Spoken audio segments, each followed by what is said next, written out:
Hello, everyone. Welcome to the Exhibitor track.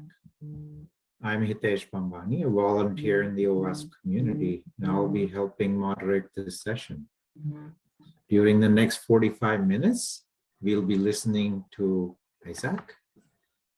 And he's presenting a talk on flipping the script on application security. Okay, so while the session is going on, feel free to submit any questions you have in the Q&A tab. That's going to be found on the right of this video in the HUA platform.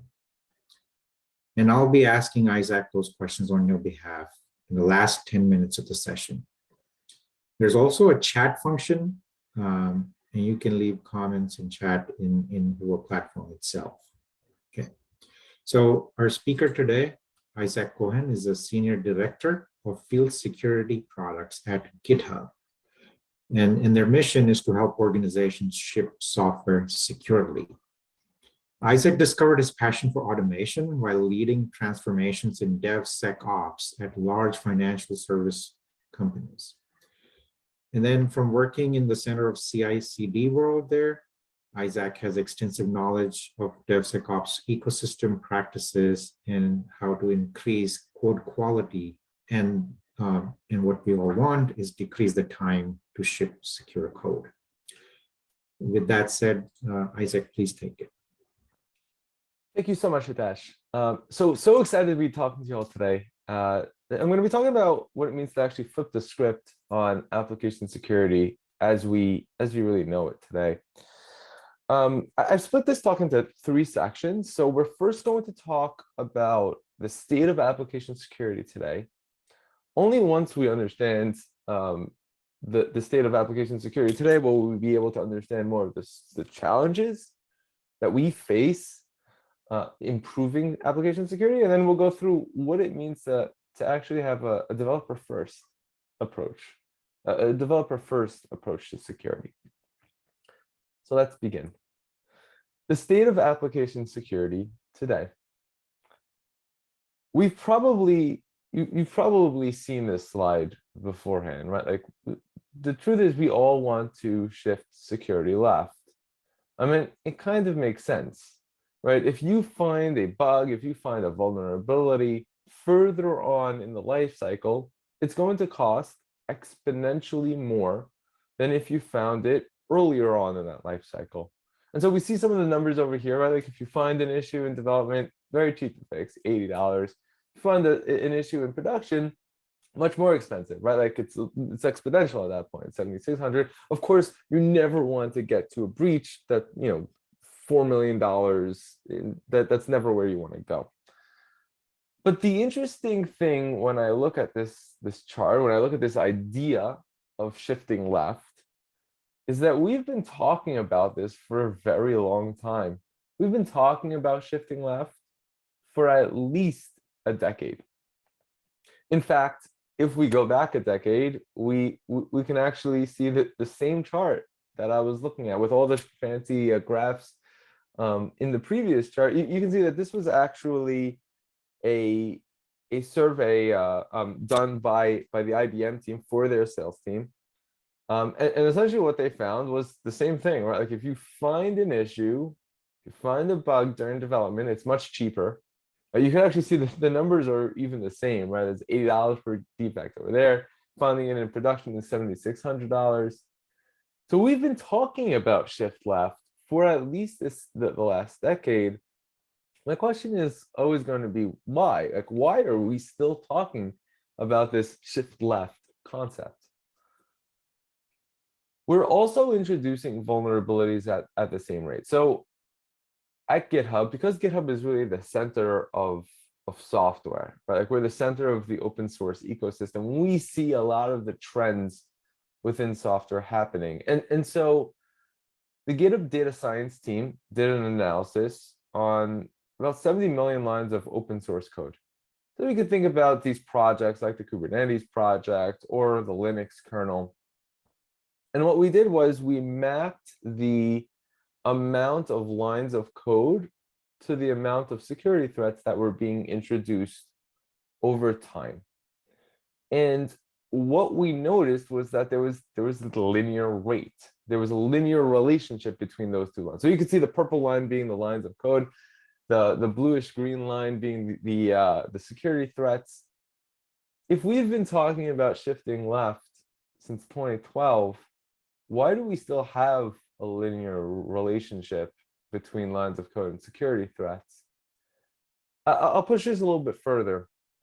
You may say this is only open source, but Microsoft is actually the largest corporate contributor to open source, which means that the same developers who are contributing to open source are actually working within your enterprises as well.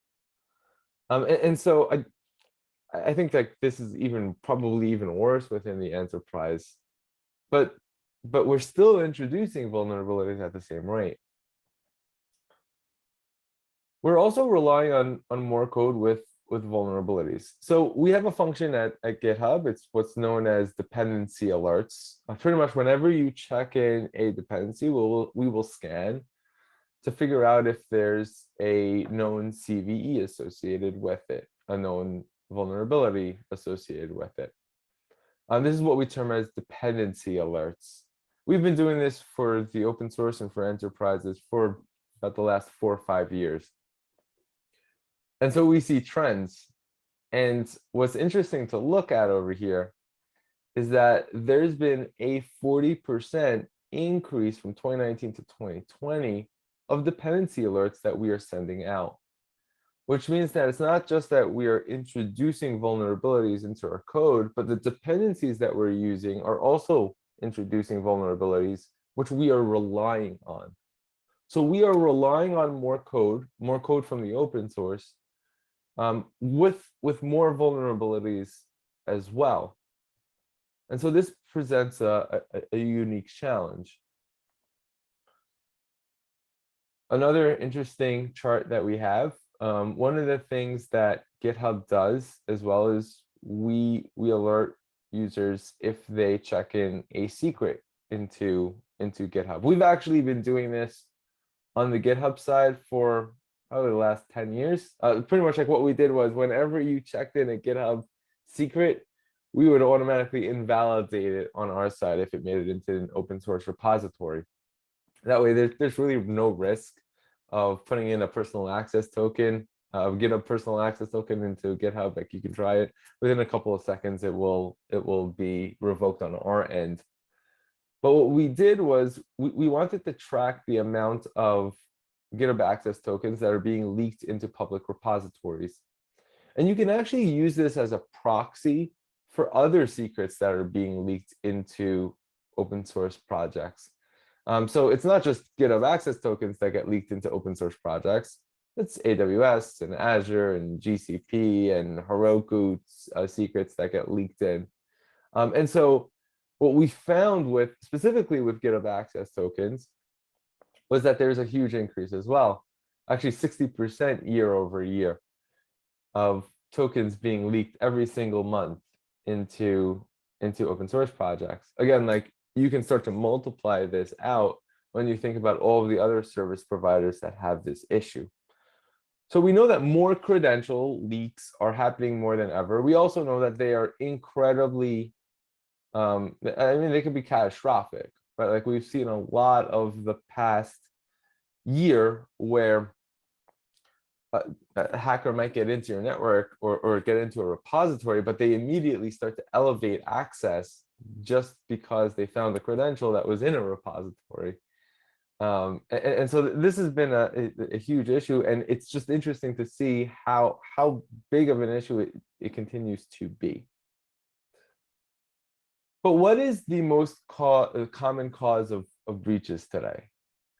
Well, let's look at this. So we look at the Verizon data breach investigations. The number one is web app attacks. Over here, web app attacks. I think this is 2018 now. It's web app attacks. Continuing on, it consistently the number one issue for intrusions have been the web application. Interestingly enough, it hasn't been the firewall configuration rules. Like all those things are very, very important. But the number one reason is usually a web app attack today. So we know that there are issues, like this is the state of application security today. Like this is where we've been over the past couple of years. And so the big question that I'm asking, of course, is why? Why is it such an issue? Well, there are challenges to improving application security. So let's talk about them for a minute. One thing that we need to know is that security teams are vastly outnumbered. Like as personally as a developer, I need to have a lot of empathy for our security teams because there's so little of them compared to the amount of developers out there. So we estimate there's about 40 million professional developers out there. There's only 70K security researchers, 570 to 1. Even in the enterprise, we see that number to be about 100 to 1. So you have in the enterprise, you have about 100 developers to every one security person. We don't see this as getting better, right? 82% of IT security professionals say their team is understaffed. This year, 70% of ISA members believe their organization has been impacted by a global cybersecurity skills shortage. The reality is that in cybersecurity, it's just a zero-sum game today. There's just not enough people. The other issue over here is that securing first-party software is really just the beginning. As we were mentioning beforehand, you have your code, but increasingly you're using a lot more open source code. So we estimate about 30% of first-party code of your application is first-party code. 70% is actually open source code. That's scary because what that means is that you are literally giving production level access to a person who does not work for your company, who you've never met. And so securing first-party software is really just the first start of this discussion, right? The 70% is not being covered by any dedicated security team. The last thing I'll leave you with over here is that security just isn't part of the developer workflow today. Veracode did this analysis on SaaS scans per year.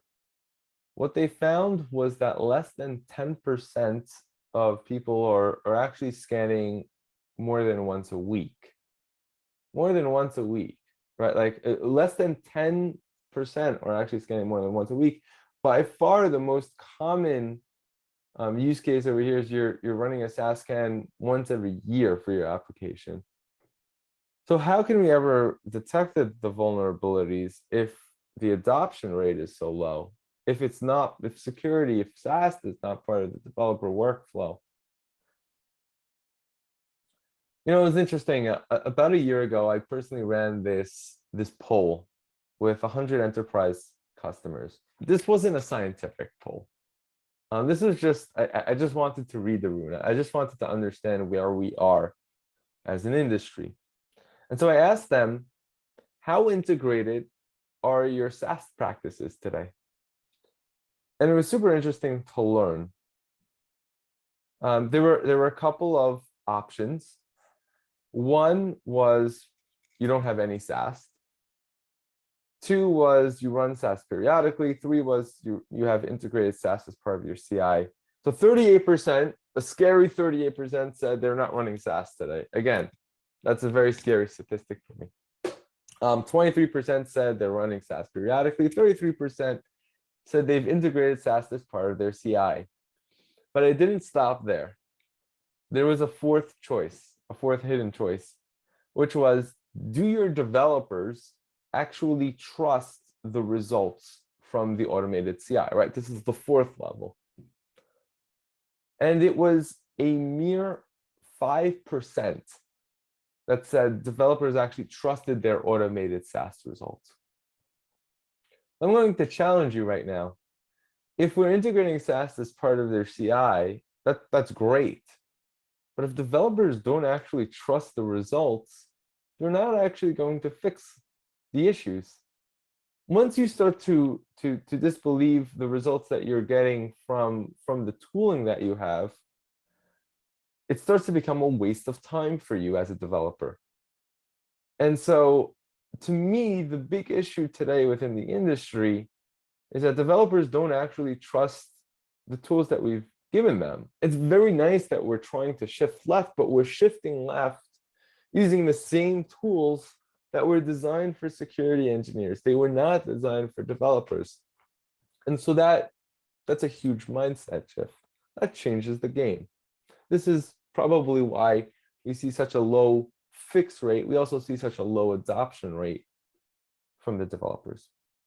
Before I dive deeper into this, I want to take a pause for a second and talk about this painting. So in the middle is an individual. This is actually a painting of surgery happening in the 1800s.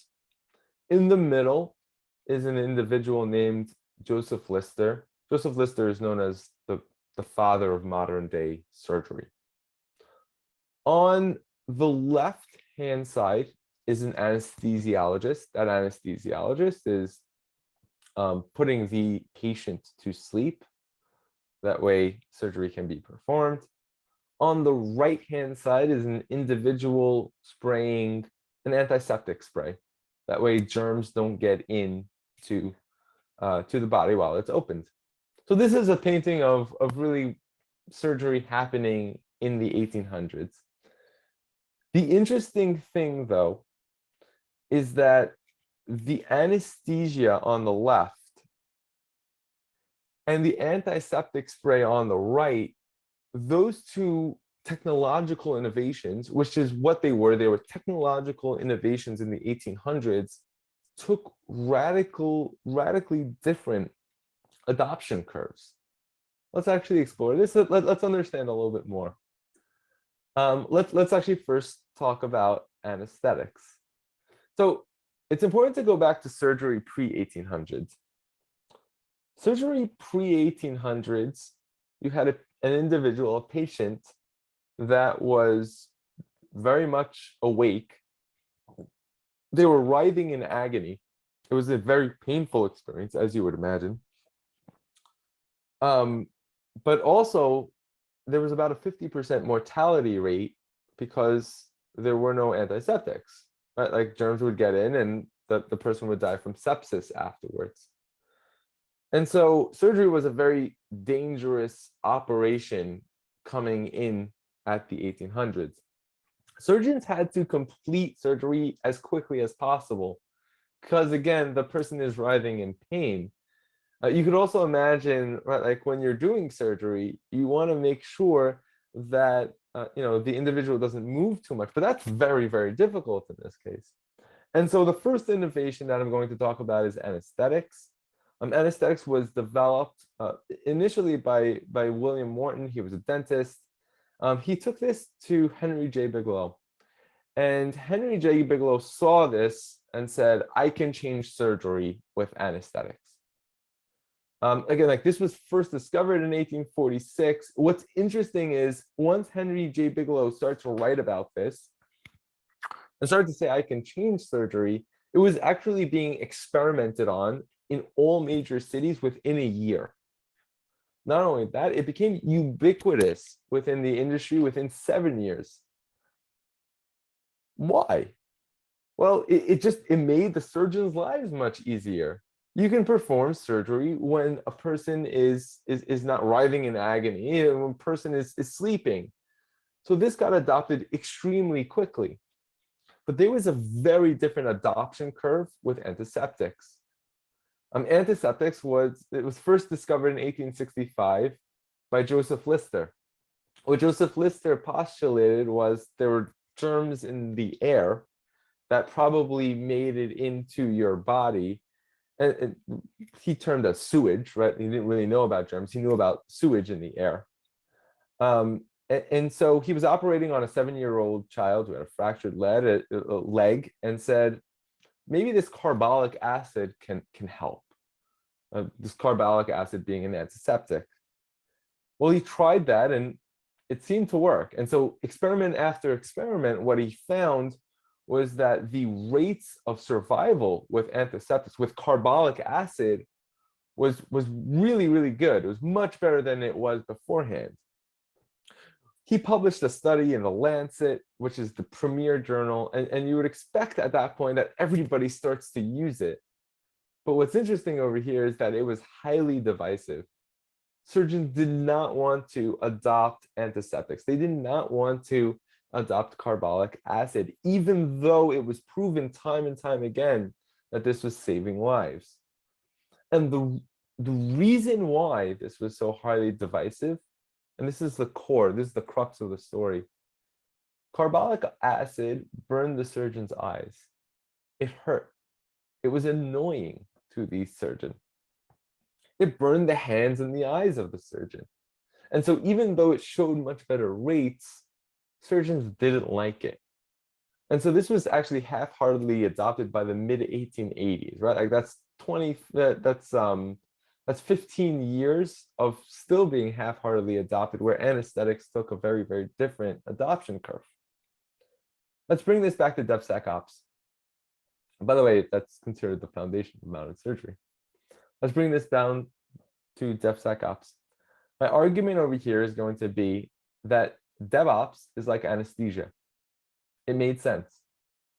I mean, who doesn't want to ship software faster? Right? Everybody wants to.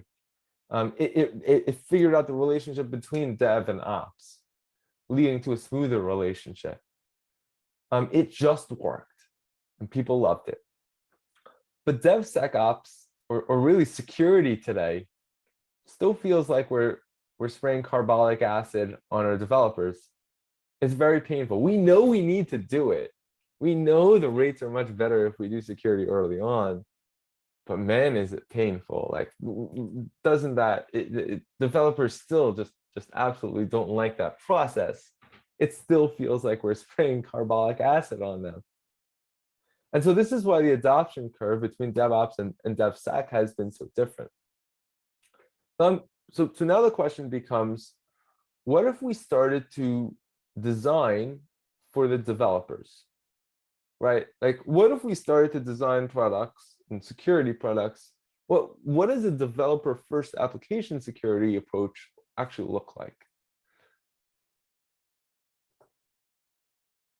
So GitHub has actually been in this game for a while. As I was mentioning beforehand, we've been doing this, we've been looking for known CVEs within vulnerabilities, within your open source projects for a good amount of time now, about the last 4 or 5 years. But we started with sending out vulnerability alert emails. And we thought this was the best thing, right? We are going to send the developers an email anytime a vulnerability is found within, anytime a CVE from a dependency that they're using is found within their application. They don't have to do anything. Like, we'll just do this in the background. It'll be great. You don't have to configure anything. But what we found was that developers didn't love it. They were getting spammed with vulnerability alert emails. There was just too much noise being sent to them. The key over here, though, is that we were showing them problems without giving them solutions. We were showing them tons of problems, but we were never actually telling them how to fix it. And so later on, we developed what's known as Dependabot, where we'll open up a pull request for the developer. So once we know that there's a vulnerability associated with that dependency, why don't we just open up a PR for you? That way the developer just has to click that button, to merge the issue. We'll even run your CI checks. That way you're confident that there's no API breaking changes associated with that. And we'll give you a compatibility score based off of our data. We think that this is going to be compatible. Again, like giving you all the information necessary so that all you have to do is click that button to actually resolve the issue. Well, we saw a dramatic effect. So for folks who are using Dependabot security update pull requests, they actually fix issues in half the time it takes versus the folks who don't use depend upon. Actually showing the developer, giving the developer a solution just changed the game. Whereas beforehand, we were developing something that was outside of developer workflow. Again, like we're sending them emails, external email. It was focusing on the problem. It was really just automating the start of the journey. Now we're at the heart of the developer workflow. We were in the application that they know and love. We were focusing on a solution. We were actually automating the entire life cycle of this. Being a developer or designing for developers requires a mindset shift. It requires you to think about things in a little bit of a different manner. Let's do an example now. What does it mean to have a developer first credential scanning solution?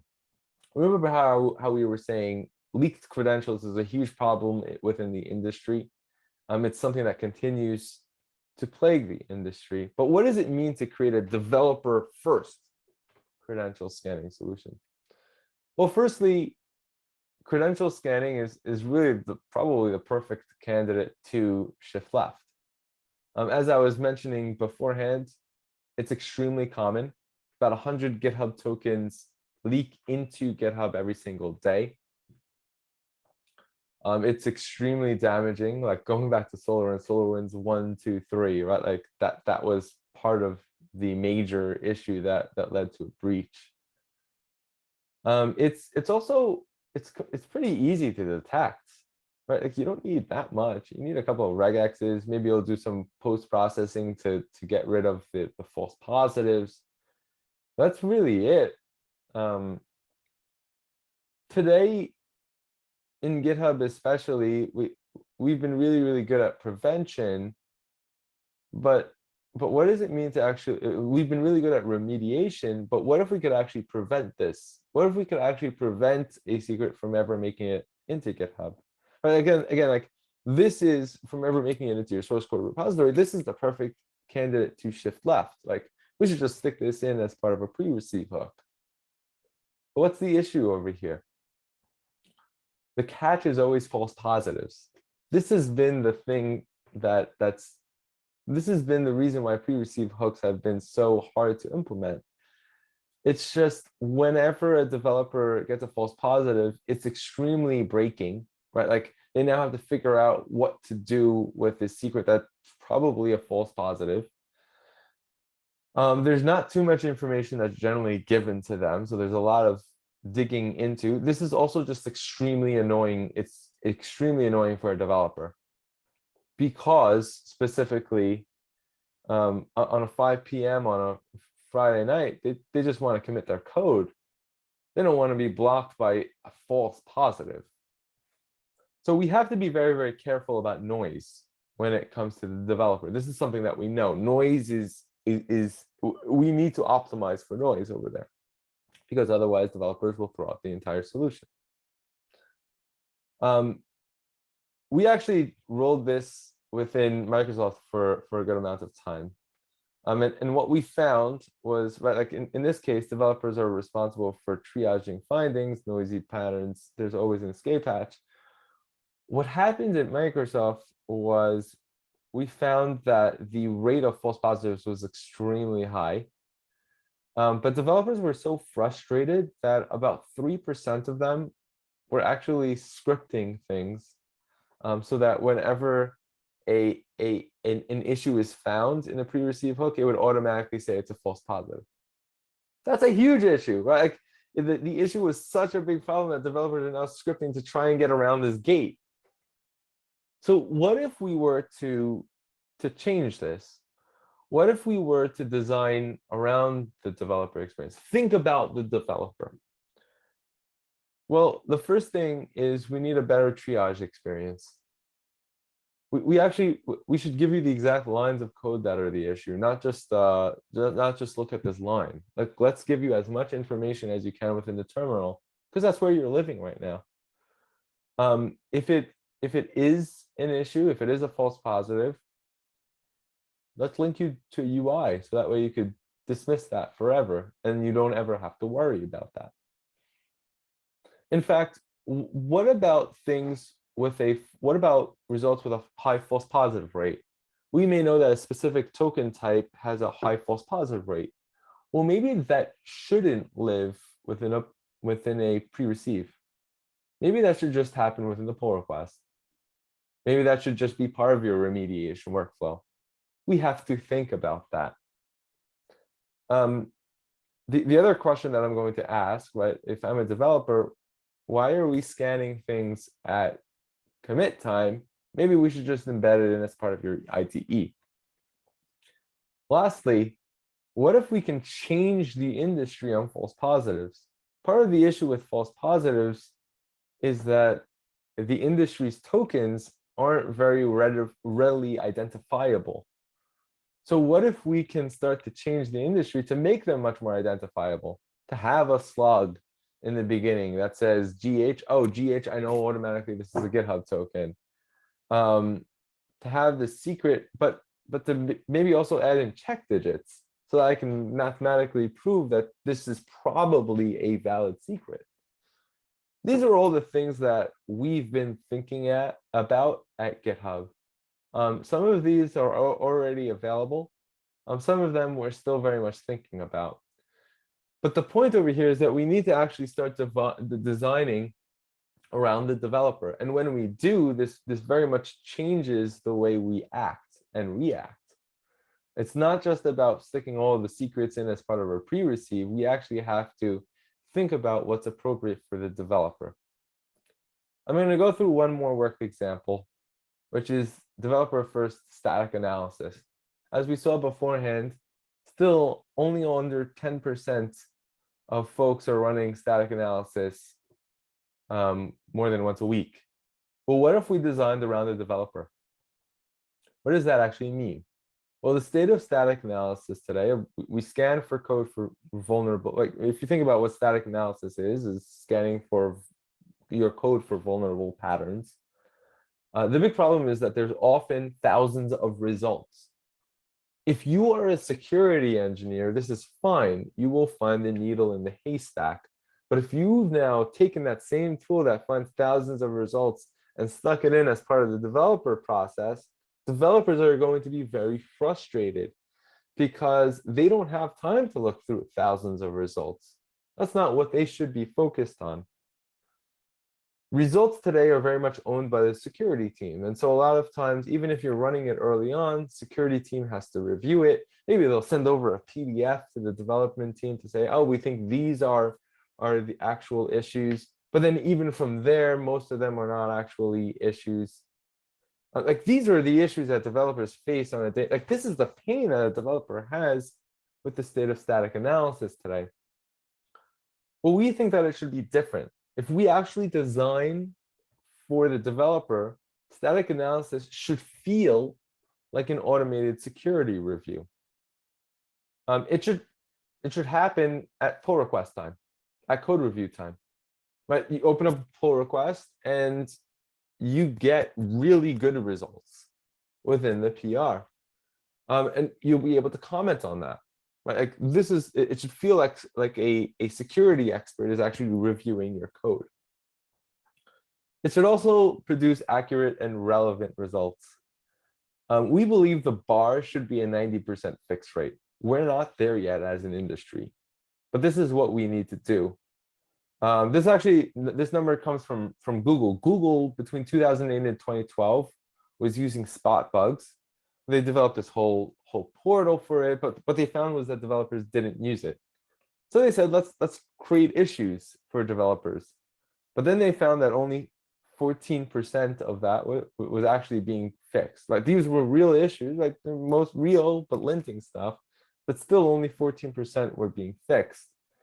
Then they moved into the pull request, and they found that some rules were great, but some rules were very, very noisy. And developers absolutely hated the noise. And what they found was really the rate that it should be is 90%. Like that's the rate that we need to aim for in order for developers to actually trust the tool.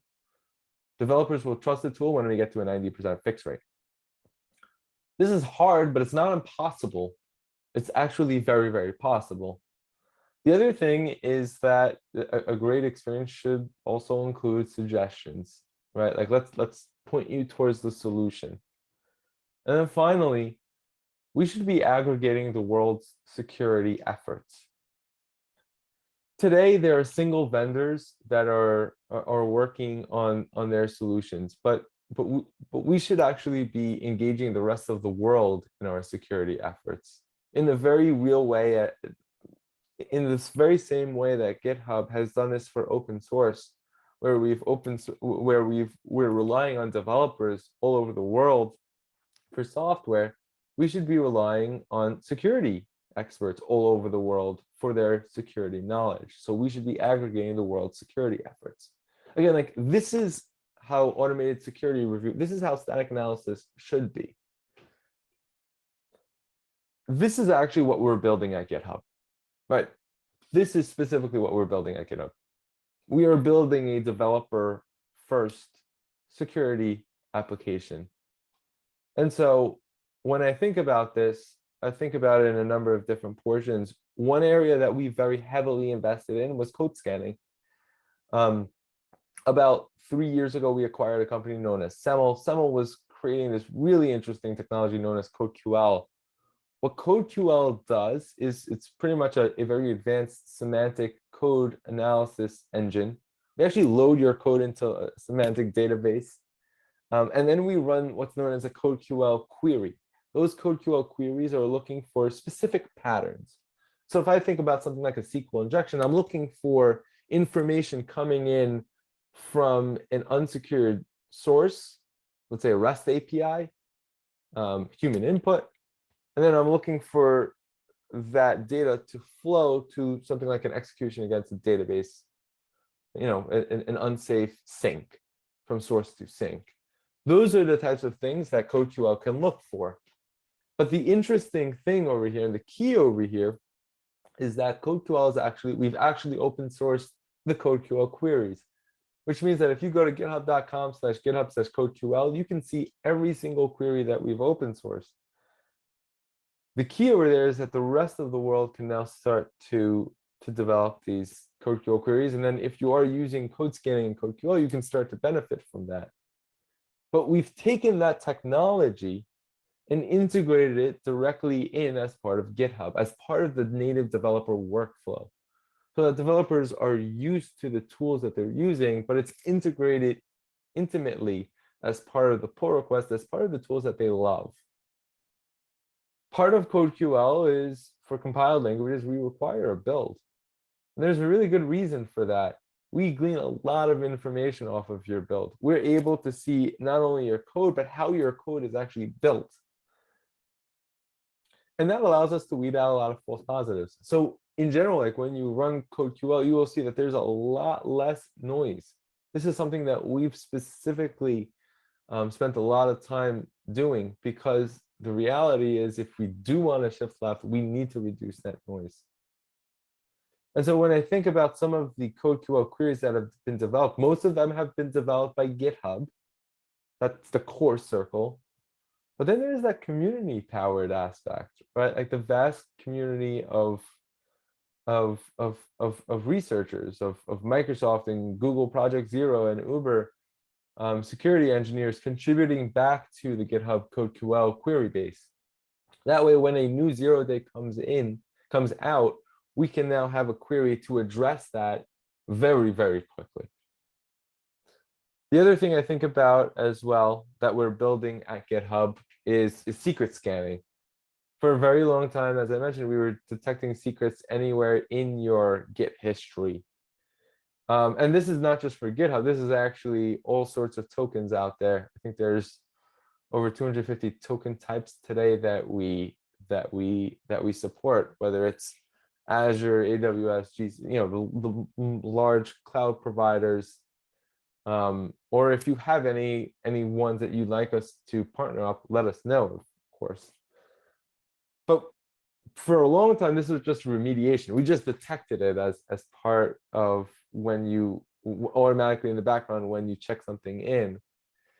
But I'm really happy that about 2 months ago, we actually released what we term as push protections. where today we can block secrets that from ever making it into GitHub. Again, like this is that area that we want to be in. And we're taking that developer first approach. We're first enabling the secrets that have the lowest false positive rate.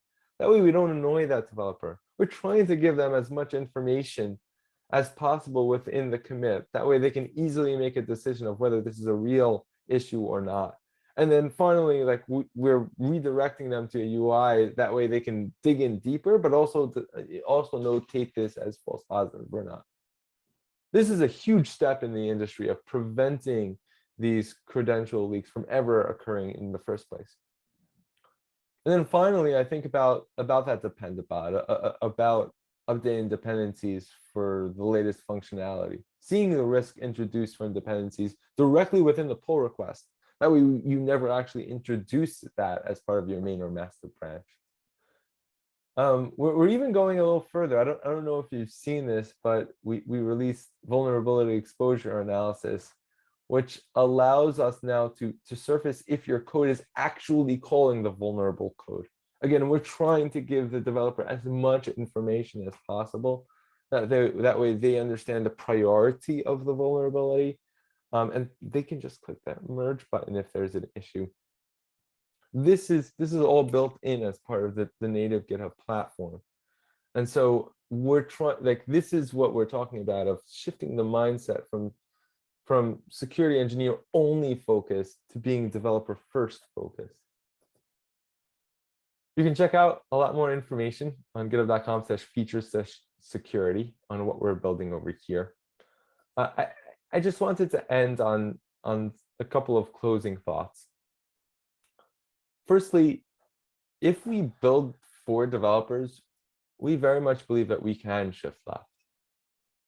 We very much believe that we can change this chart that we see of scanning of less than 10% scanning more than once a week to having it just built in as part of your standard process. We also believe that if we can work together, we can do more. It's not just a specific individual, a specific security engineering company.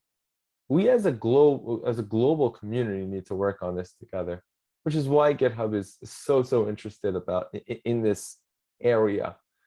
It's because software lives on GitHub. So we need to start working together more in order to figure this out. If we build tools that developers love and work together, we can actually secure the open source. Again, it's all about getting that developer love and that developer mindset over here.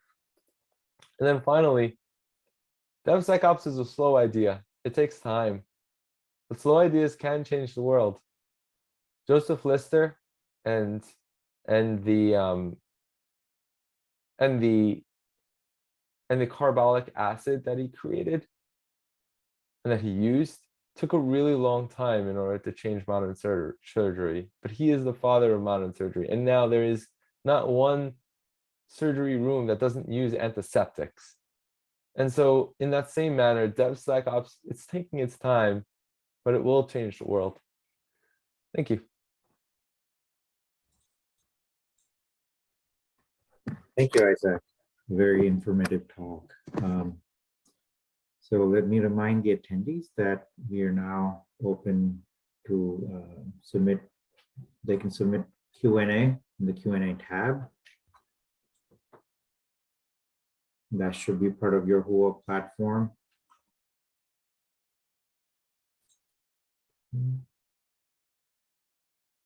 So while we wait for some attendees to send us questions, Isaac, I was wondering, like, what your thoughts are about, why developers, they don't trust the SAST results and the automated SAST results. Yeah, I mean, I think that goes to a lot of what I was saying. Today, a lot of the tools that were created, are very, very noisy, which always adds a lot of complexity for developers. I mean, developers absolutely hate that. B, that there's generally there's a separate portal that they have to go into that wasn't designed for them.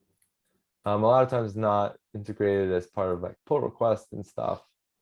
And so like when you have those three factors together, that's usually what causes a lot of angst amongst developers.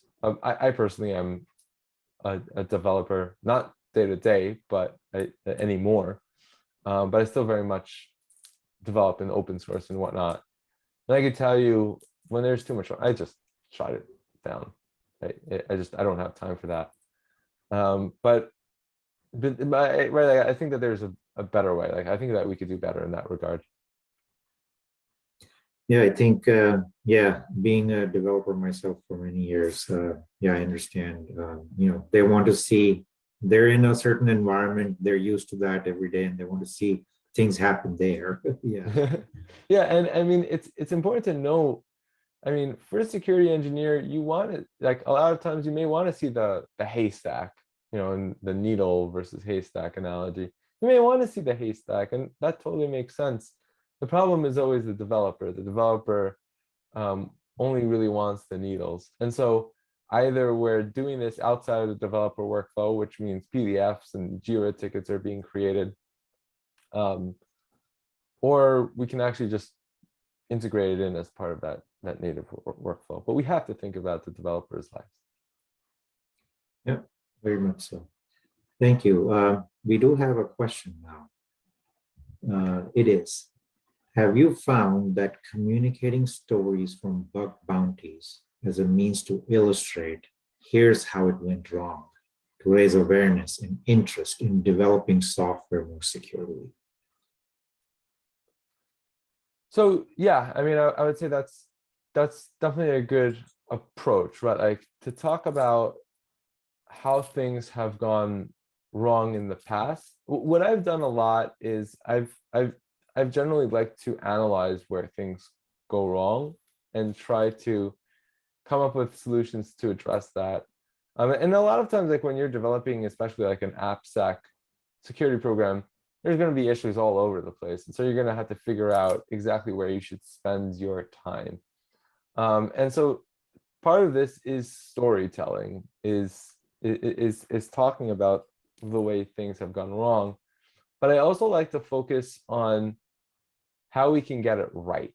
Like, right, like it's good to start with where things went wrong, but it's really, really important to paint the future of what could be and what we need to do, and what we're doing in order to make sure that things don't go wrong again.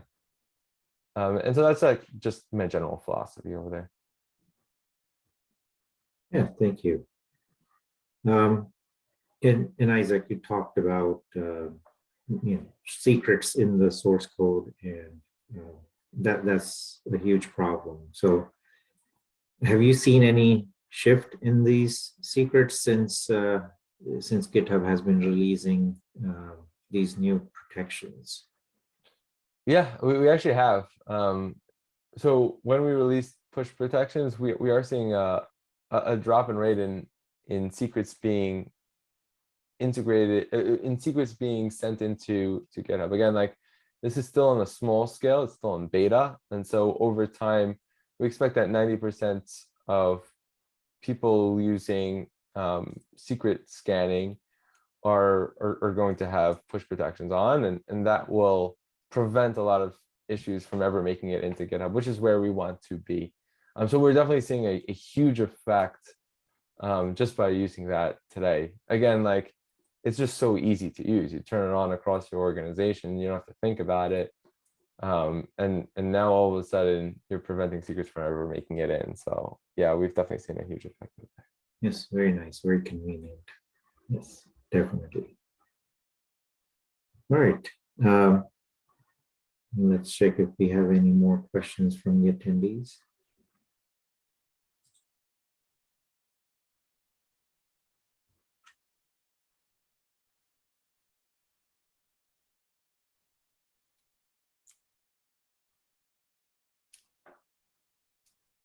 While we wait, you were showing us about the code QL, and that's the tied to the static analysis tools within GitHub.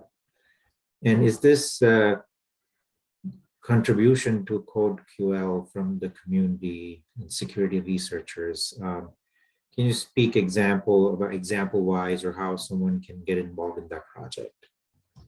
Yeah, totally. So if you go to github.com/github/CodeQL, you can actually see all the queries that we've developed. And there's a ton of learning materials and stuff that you can get started on over there. But if you find any security vulnerabilities, what I encourage you to do is to create a CodeQL query and pull request it back to us. We'll review it, and then we'll add it into our security suites. That way the rest of the world can start to benefit from them. And we'll also even give you money for that, right? There's a bounty that we will pay you for that. We've actually seen some pretty high profile cases of that occurring. And so the example, I think, Spring for Shell, which happened earlier this year, back in the January, February timeframe, a security researcher, the community actually created a query within hours, and we were able to integrate that in. But that just shows the power of CodeQL, which is the community, even like when we don't have enough time to develop a query, the community will create the query for us. We'll just review it, but you can start to benefit from that immediately and integrate that in your workflows across your company immediately to ensure that you're not affected by a vulnerability like that. And so that's really what we mean by affecting the rest of the world and making sure that the rest of the world is involved in securing our applications as well. Yes, very interesting, and it's a good way for experts to get involved in helping protect against these things which keep coming up every month or week. Yeah. Okay. Just one final check for questions here. Let me take a few moments.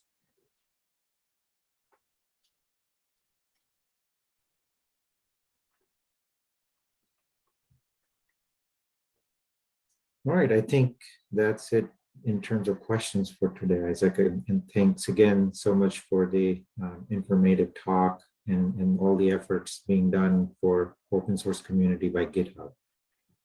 Thank you so much. It was really great talking to you all today, and have a great rest of your day.